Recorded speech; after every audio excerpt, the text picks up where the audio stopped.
บ่ นี่สมพรโบกมือบ่ายๆนี่นั่งอยู่3-4 คนนะพี่น้องจะมาถามความในใจดีละ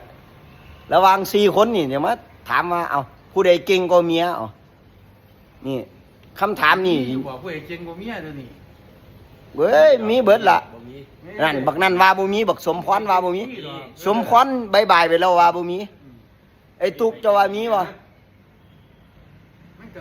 มันบ่มีดอกผู้ใดเก่งกว่าเมียน่ะ อ๋อ เพราะว่าเฮาใส่ซักเสื้อผ้าได้ เออแล้วอันนี้หยังคือคอหักแค่นี้ก็ได้ฮอดถามอยู่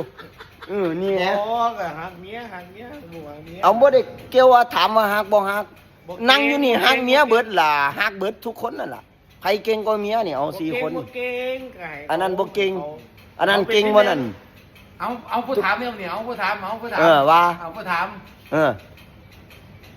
ผู้ถามแม่นบ่ ผู้ถาม ผู้เว้านี่ว่าเก่งกว่าเมียบ่อ๋อเป็นหยังสิบ่เก่งบอกเด้ว่าเอาตื่นเช้าขึ้นมานี่เอามันบ่เคยใส่